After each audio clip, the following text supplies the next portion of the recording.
Andreas, welcome. Hello, Michael. Thank you very much. Yeah, looking forward to our conversation here. So I thought we'd start off. I mean, you've worked with companies like Danone, Banco Colombia, Siemens, Bangalore University. These are very different types of organizations, right, all around the world. Tell me what went into landing those companies as clients. Why do they select to work with you? Well, the let's say the common thread between all of them is that they have multicultural issues.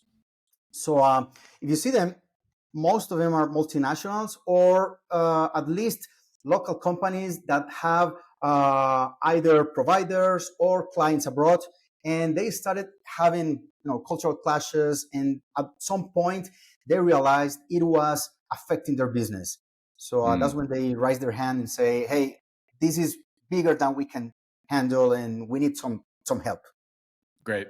All right. I want to get a lot deeper into that in terms of how do they find you, the marketing behind it, how you built up the business to where it is today. But just for everybody joining us, can you share a little bit more about kind of the size and the scope of the business? How many people are involved? Where is it based? Average size of, let's say, engagement, annual revenues, just anything that you're comfortable sharing. Go ahead. Absolutely. So we are a small company.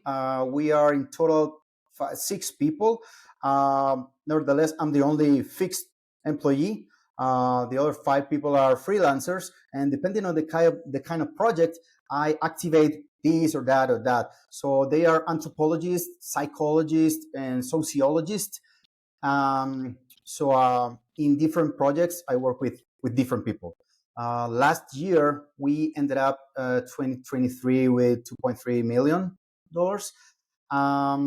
and the average engagement, I would say, is about 160, 180,000, something like that.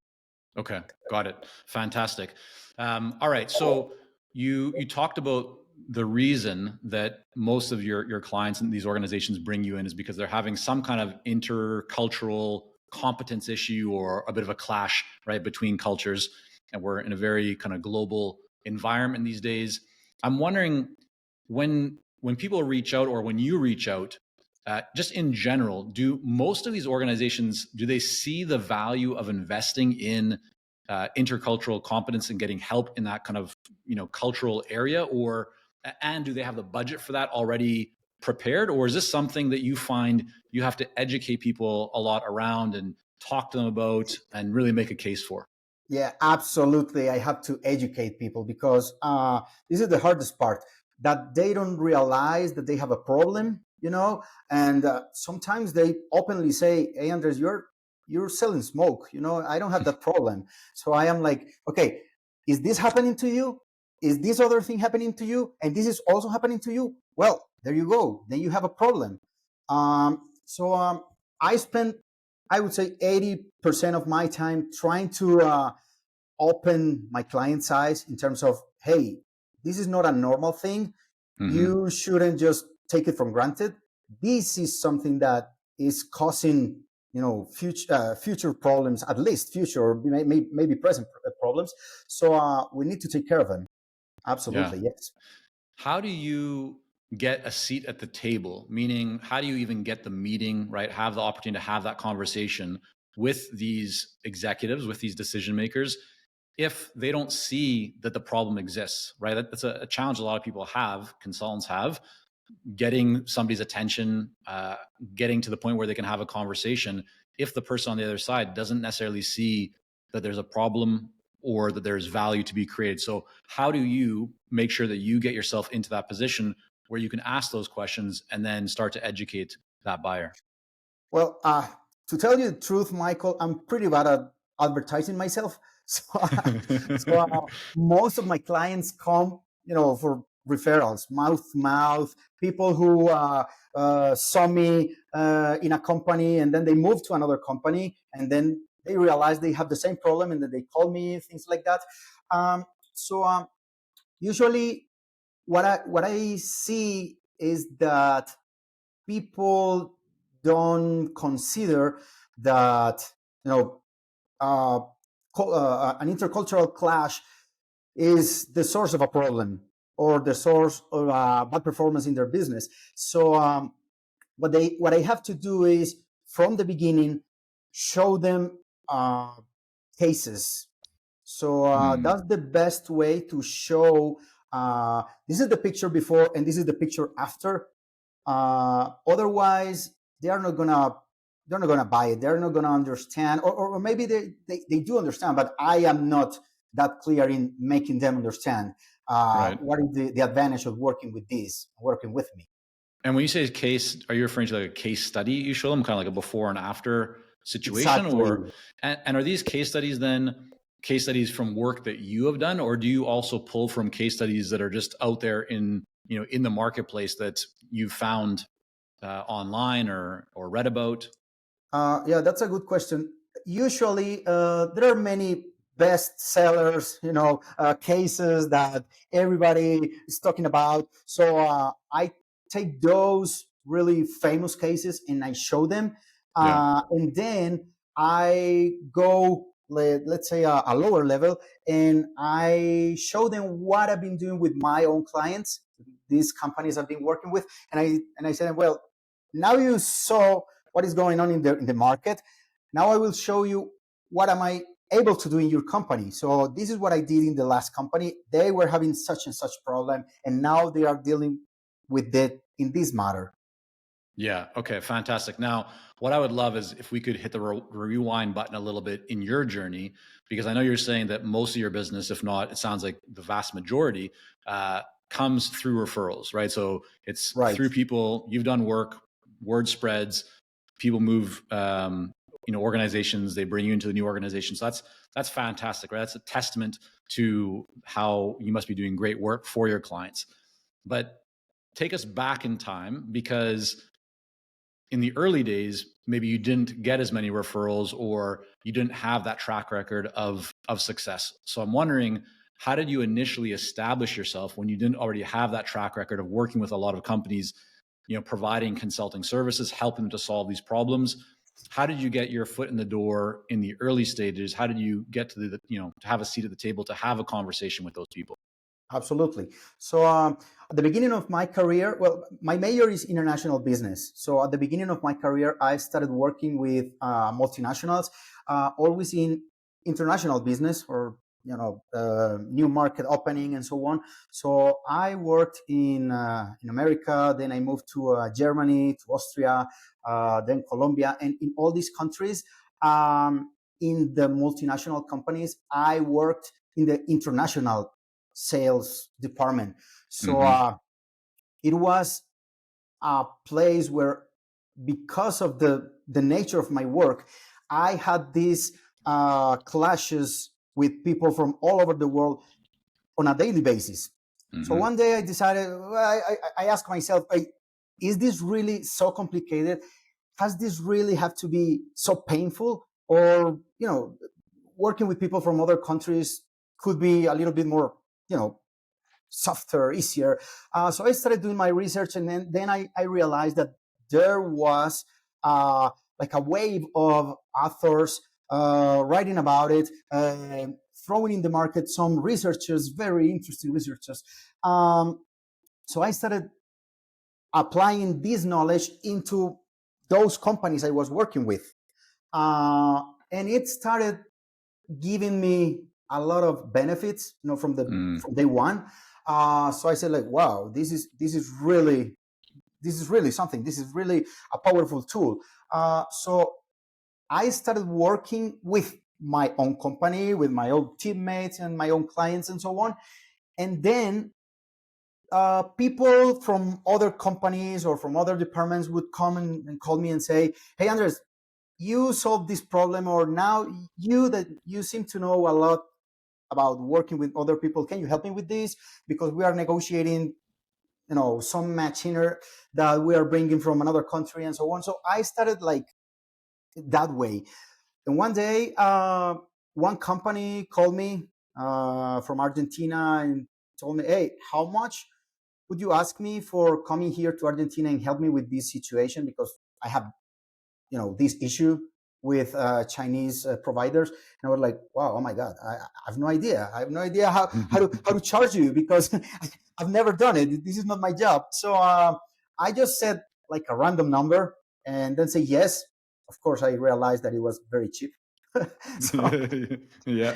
so so they said yes, come here. So I went there and we started working. And then a Chinese company called me because they were involved in this machinery that was being sent to Argentina. So that's how they met me. So they called me and told me, hey, we're a Chinese mining company, and we have a lot of issues in some African countries. Can you help us with that? So I started working with this Chinese company, and then some other people heard about it, and that's Right. how I started. It was Yeah. rolling, moving from one country to another. But to tell you the truth, it was never in my mind to become either a solo or a consulting company. Never. I was Mm. just doing it because I enjoy it, Yeah. just doing it because I was curious about the way you can work with different cultures, people from other countries, in a profitable way, in a way that you can get the best out of that relationship. But Yeah. never ever I saw it as a When, business. when did you realize that, hey, this is actually a business and has great growth potential, and I'm making more money than I'm even making, working in a company? Like, at what point did you get clear on this? I should actually be serious and go all in on this. Uh, well, when I started realizing that my agenda was getting full, and there was some point that I had to decide: either I keep on going, working my office daily work Mm-hmm. in the company in a multinational, or I jump out and start my own business, because I was doing it in parallel, and it was kind of hard sometimes because some of these clients require me to travel. So in the company I was working with, I had to ask for, 3 days or my vacation days and so on. So Mm-hmm. it was kind of difficult. So when I saw that there was like a break-even point, if I dropped my current job and I jumped to the unknown, Mm-hmm. so then I decided, but it was not an easy step. And to tell you the truth, I did it twice. So I jumped into my solo career and I started working with clients. But after 3 years or so, one American company, I was working with them, and after 6 months, they called me, "Hey, Andres, what are your plans for the future? Do you want to come here and be the vice president of talent?" I was like, "Oh my God, I've never been you know, I've never led a talent department. I don't know." And I'm very happy, working by myself. Right. But yeah, let's see what happens. So I started working with them. The only thing is, I negotiated during the time I'm working with you. I am not looking for new clients, but I will keep on attending my current clients. And they say, okay, yeah, we can deal with that. So and after 5 years, I jumped again to Right. the solo. So let me ask you about lead generation for a moment, because you mentioned, right, most of the business is referrals, it's word of mouth. Is there anything that you do outside of just focusing on, delivering great work for your clients and communicating with them? Is there anything else that you feel contributes to the Yes, pipeline and building future business? yes. LinkedIn. So I am not very active. As I said before, I am not good at advertising myself, but I do like sharing some stories. Hmm. And that's what I do in LinkedIn. So from time to time, I write some article, or some cases, or hey, this is what happened in my last visit to this client and so on. And even when I don't advertise myself, I don't invest in marketing or CEO or whatever. But I don't know how people find me there, and I've got three interesting clients came from articles that I wrote. Just to When you say nobody. articles, Andres, are you referring to just like a post on LinkedIn? You just put a post there, Yeah, like telling a story? exactly. Okay. Yeah, post and articles in LinkedIn, and there's this now you can post like some documents, full documents. Yes. Sure. So this is the kind of stuff I do in Right. LinkedIn. And when you say that you're active on LinkedIn, give everybody a sense, like how active are you? Posting every day, a few times a week? What does that look like? Well, right now I'm kind of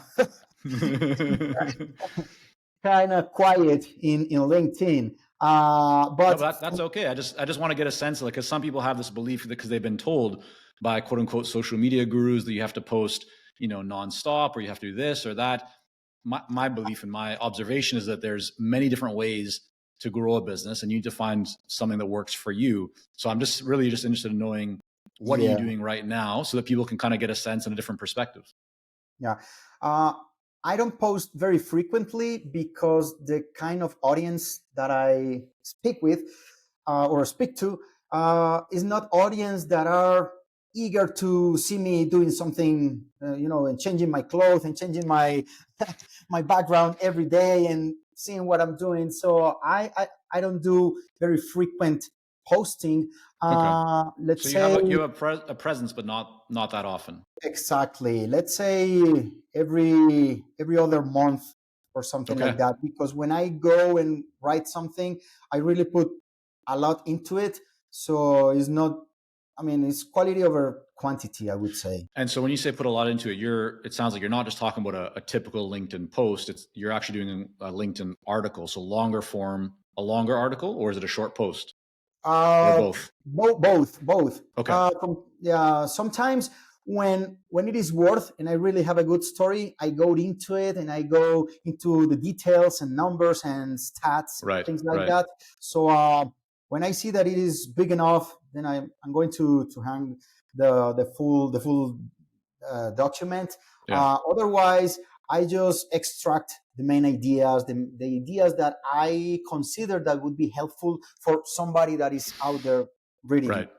Makes sense. Okay. Let's talk about the freelancers that you have. So you mentioned the company, including you, is 6 people, but you're the only kind of full-time employee. The other Right. 5 are freelancers slash contractors, depending how you want to define them, and where you live in the world and so forth, different laws and all that. But how do you manage that? And here's kind of the context behind it.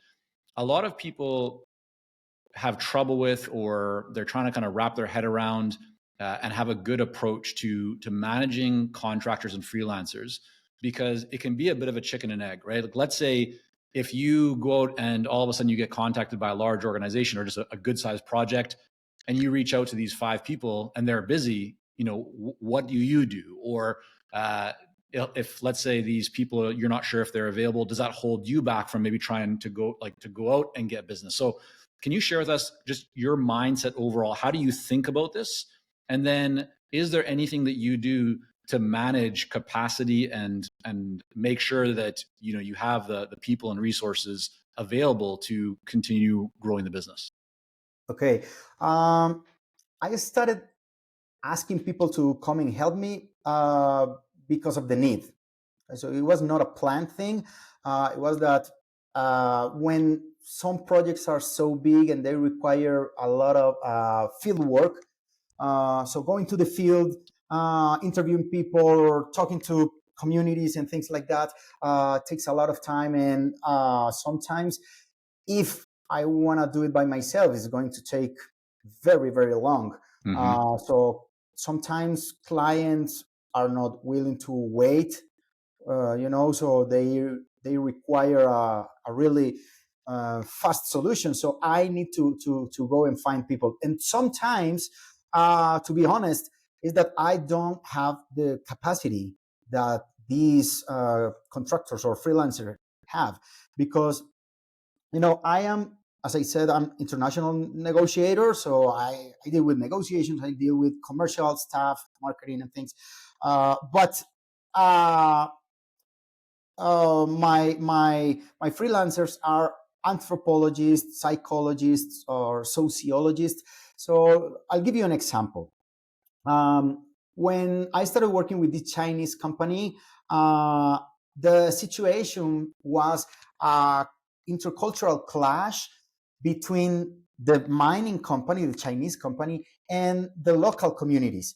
So the workers of the company, they were part of this community. So the clashes were not between the workers and the company in terms of, hey, you are not being fair, the working conditions, nothing like that. Is, hey, you're affecting my family, you're affecting my kids, you're affecting my community. So in this case, the right person to help me is anthropologists and sociologists, you know.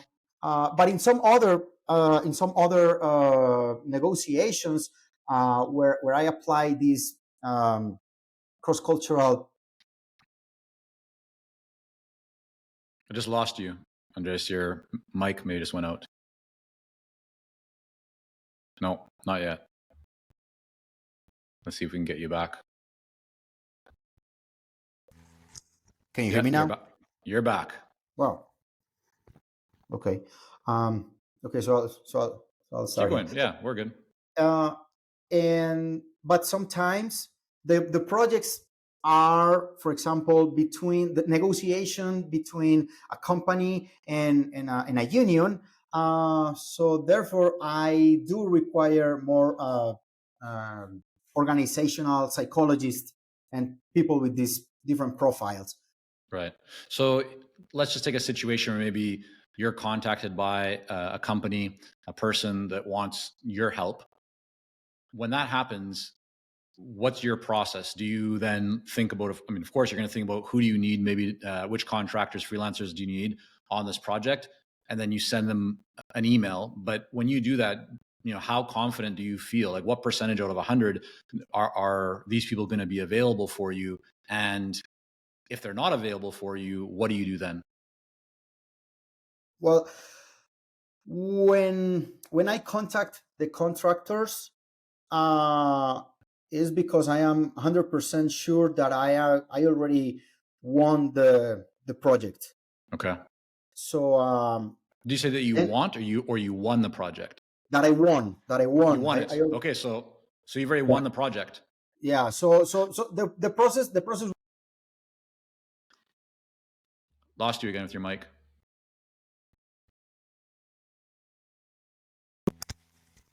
You're back. Sorry. Yeah, but I'm afraid maybe is the. Let's see if I can continue with the computer. I don't hear you at all right now. Yeah.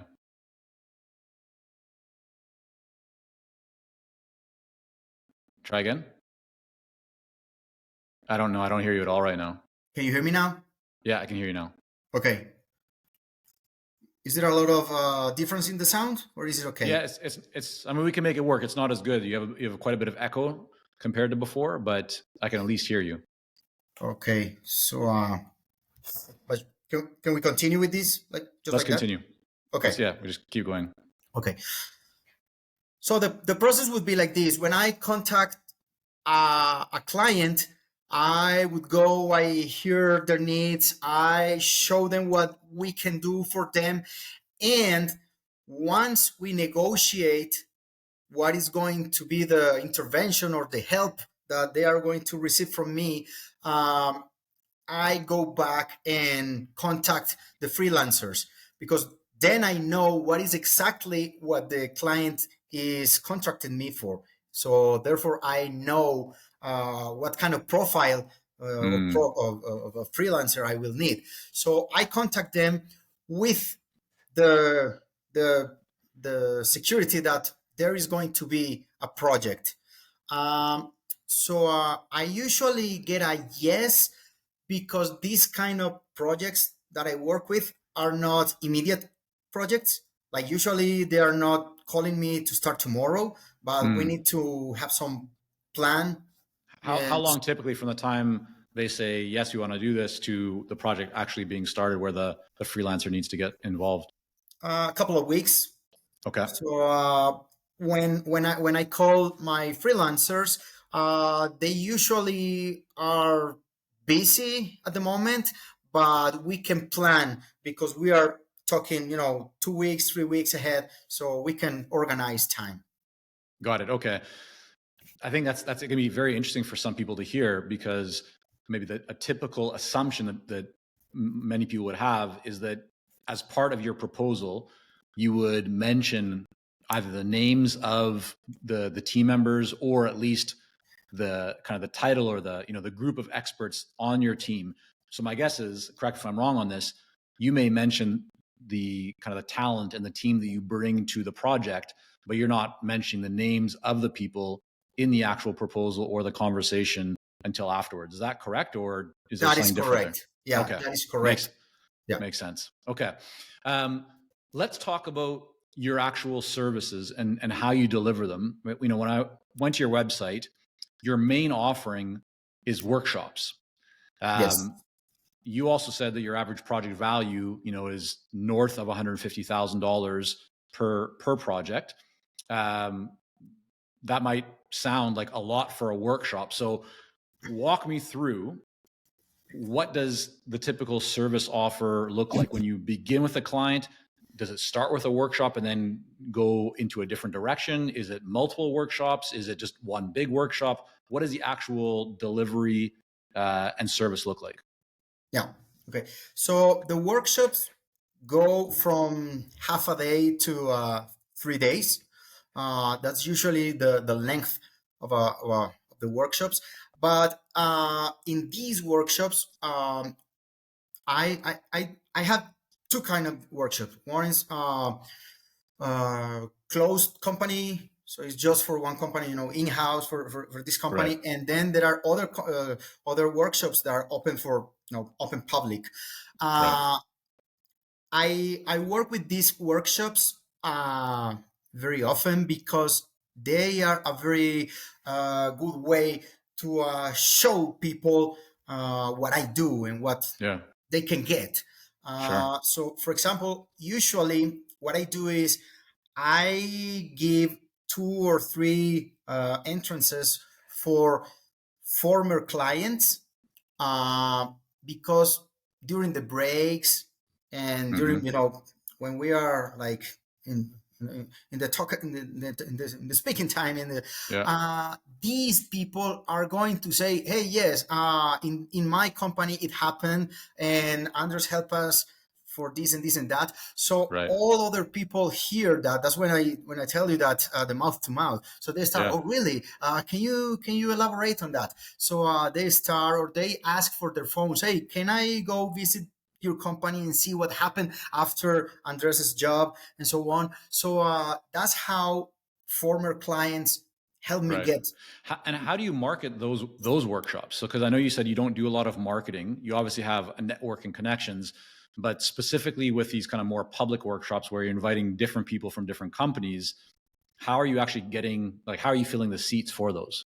uh, It is usually, again, LinkedIn, but direct mailing. So Hmm. the people that hire me usually are, depending on the size of the company, are either in the HR department or the general managers if the companies are smaller. Mm-hmm. So I target these people, and I start sending them information about not only the workshops, because I don't believe in advertising just like that. Right. It's like more, hey, what happened to a company similar to you, and they have such a situation like the one you are crossing through now. This is what happened, this is how they were, this is how they are now, and this is what we did for them. So 2 out of 10 maybe answer. So I don't know if, I mean, this is not a very good rate, 20%, but out of those, maybe half of them say, yeah, when I really want to work with you, and they start Mm-hmm. doing something. So So just a yeah. quick question on that. So how often, like each year, how many times will you send out direct mail, kind of a campaign or letters to people? Is that happening throughout the year? Is it just twice a year? What does that look like? In order for me to organize myself, I do it every 2 months. So every Okay. other month, I take a new list of people and I prepare the mailing. That Yeah. is some video. That is some words that some of my clients send me, or interviews that people have made Right. about my job and so on. And then I send them. Uh, so I would do it every 2 months, Okay. and I have like a program where the first time I send this information. After Hmm. 2 months, if they haven't answered, I send another different information, and Right. then there is a third wave of Right. information. Then if they don't answer at the third, then I And suppose they're not each interested. time that you do one of these campaigns, how many different touch points are there? So, I mean, like you send, let's say, an email, then you send a direct mail, then you send a video. Like, are there multiple touch points during one campaign? No, it's just a mailing campaign where I send a mail, and But just so you just send one letter. just one mail with all this information. Just one mail. So it's kind of like a package. You have a A bunch of package. Yeah, it's information a package where in one exactly. letter or one. Okay, Yeah, got you. exactly, So you send exactly. that, and how many people do you send that to typically every 2 months? 120 maybe, 150 Okay. So out maybe. of 120 people, you might get 23, 24 people responding. And then of those, typically, how many do you find will actually maybe join one of the workshops? About 10 people out of Okay. the 100 and something. About 10 Yeah. people attend the The workshops. workshop. And are the workshops, are they in person? Like you're doing it live or is it online? Usually they are in person. Okay. But from time to time, because people requested, then I do it online. But to tell you the truth, I like to be on stage, and my workshops are very interactive. It's not a Yeah. very like You, I'm the professor here and giving a right, speech right. and so on. So You're you're I you're bringing the energy. Yes, yeah, I got you. exactly. Yeah, I got exactly. you. So I Um, really prefer it. Right.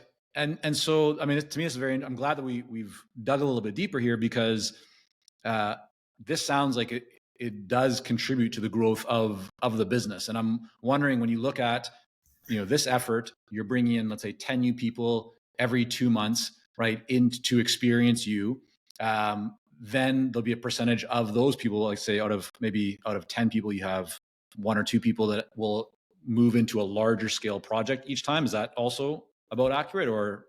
Yeah, yeah, because usually they come either from there or from former clients. Right, right. So yeah, I would say six. Yeah, out of those 10 people, uh, yeah, maybe four. Four would say no, less. Yeah, maybe three would say yes to a project, To a and project. Okay.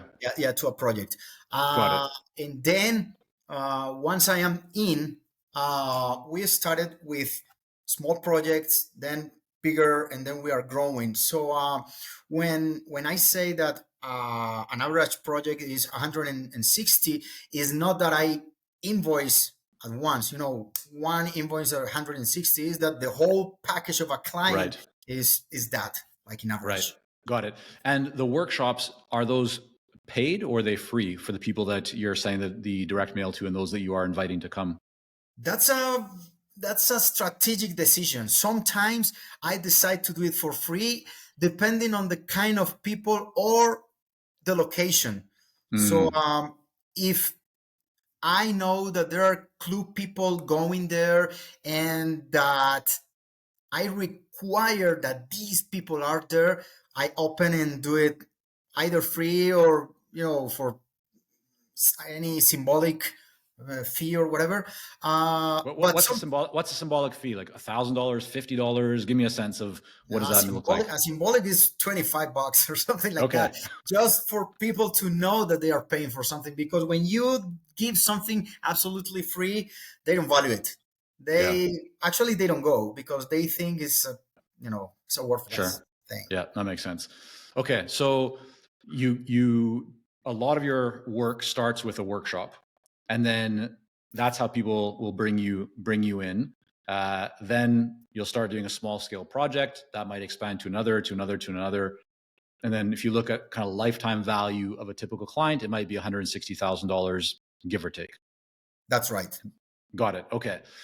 Um, I'm wondering how you think about scaling and growing this business, because right now it's you as the full-time person. You have these 5 freelancers that you bring in when needed. When before we hit the record button, you mentioned this is a good business, right? You have good margins. There's solid revenue, especially for the size that you are. How do you think about growth? Are you looking just to maintain where you are and get more systems in place?